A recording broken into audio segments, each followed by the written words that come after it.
Folks, I'm trying to remember everything I meant to speak to you about, but I'm going to let her turn it over to her, and I'm going to grab this book because I'm going to present you a book that is going to take you right through the roof, because we read this book. It is a wonderful book. It helped us to understand the energy centers in the body, which is the chakra systems. You can Google this and look it up. It is in all of us. It is a very, very important thing for you to know, because without it, it can be a really trying thing, especially for those of us who have not gotten to the point where we got these friends and everyone around us to aid us in our walk. But I'll let you go ahead and say what you have to say, what you have written there. Yes, definitely with the friends, it is best to migrate with people who have like minds, because if you still hang around people that are still partying and drinking a lot, those things that you're not into anymore, well, if you keep associating with those type of people, you're going to go right back into those same lifestyles. So it is good to migrate towards those people who think like you and act like as you do, or you're trying to get to those higher states of mind. And a raw food diet is very important. That includes fruits, vegetables, seeds, and nuts.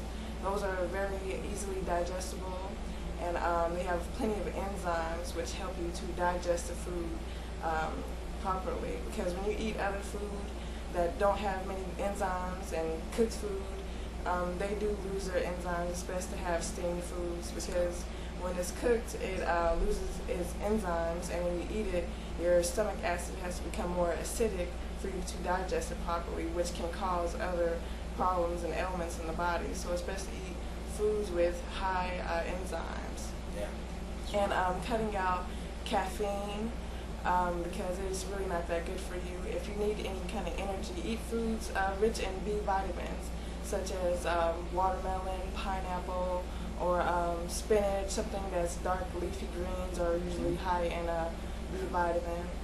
And cut out sugars. Refined sugars are not that very good for you either. You don't have many nutrients in it at all. So it's best to eat, if you have a sweet tooth, fruits have sugar in them, natural sugar, that are very delicious. First candy.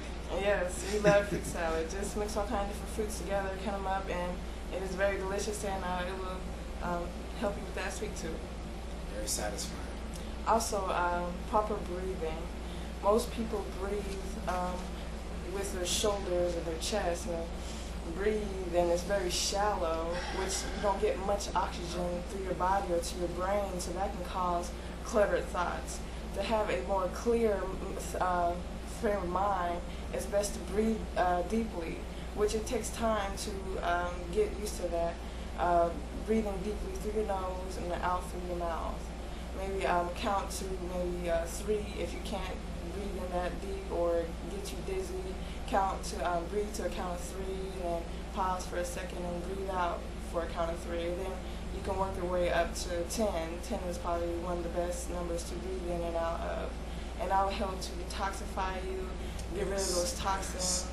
Also, different techniques that my husband will show you inside the book, like the breath of fire and the nostril breath, will help you to as well as get rid of those toxins that clutter your mind and cause ailments in the body. And also water is a very important thing. I always tell people about that. I used to hate water. I couldn't even drink a little 8-ounce glass of water without choking on it. It was just so disgusting to me. I had to have some kind of sugar in it. And now I can drink a half a gallon easily in a day. I can even drink a gallon. You just have to train your body and your mind and keep drinking it, because with drinking all that water, you won't have a craving to drink any kind of sugar drink. Hey, you know what? I just thought of something as she was saying that. There's something that a lot of you may not be aware of when you're concerning the idea of thought, how powerful thought is, and how powerful, suggested thought is. When we watch television and you see those burger commercials, you see those soda commercials, you see those candy commercials, you don't realize that those, through that television, through that media source, that is going directly to the seat of your subconscious. And it's consistently there because we spend a lot of time in front of the television. And what's even funny is at this love seat, this couch that they made for you. You know, the one that's really comfortable, has a little deal on the side. You push back and kick those feet up and sit back. Well, guess what that couch does to you as you're sitting in front of that television? It helps you get extremely comfortable to the point of the alpha state. Now, the alpha state of mind, you're able to suggest things into the consciousness. It's just like when you go to a hypnotherapist, and he lays you down and he gets you extremely comfortable to where you almost relax into a sleep state, and he begins to suggest things to you. This is what the television does. So before you even desire a burger place, I don't want to say names, but you know what your favorite burgers are, your favorite tacos or whatever you eat. These places suggested it to you through your source of media. I grew up as a TV baby. My wife grew up as a TV baby. So all the things that we cried for as children was stuff that we saw on television that suggested this is great. This tastes absolutely wonderful. Have you seen those Coke commercials? I'll go ahead and say Coke. Those Coke commercials, they're the best at it. They'll show that glass, or they'll show that bottle sweating and somebody burning hot, rubbing their brow, and then they drink it. Oh my God. I grew up in Houston, Texas. We're talking about 100 degrees, people. We're talking about with the fan in the window, it's blowing 110. It's not making it cooler, it's making it hotter. And that Coke that has that sweat bursting off of it, and I know it's icy cold, it's just down the store in an ice box. It'll help it look just like I saw it on television. These are suggested thoughts, things that are put into your mind. It's actually, you want to even call it suggested marketing, because these are things that are constantly being put into your mind. And when you put yourself in a position to allow these thoughts to continue to rush into your mind, it's going right into your subconscious, passing your thought. You're saying, hey, I don't even want a Coke. I'm trying to stay away from that stuff. But as you continue to watch, something is going to bring it back to you. Something that taste is going to, it can be anything to set that off. It can even be another soda or some other drink. And you'll just all of a sudden desire, you know what, I guess I will get a Coke. These things happen because they're so embedded. And this is called programming. This is programming. They have program directors at these places that are specifically there to program you to like what it is these people are selling. This is a part of marketing. This is a marketing strategy.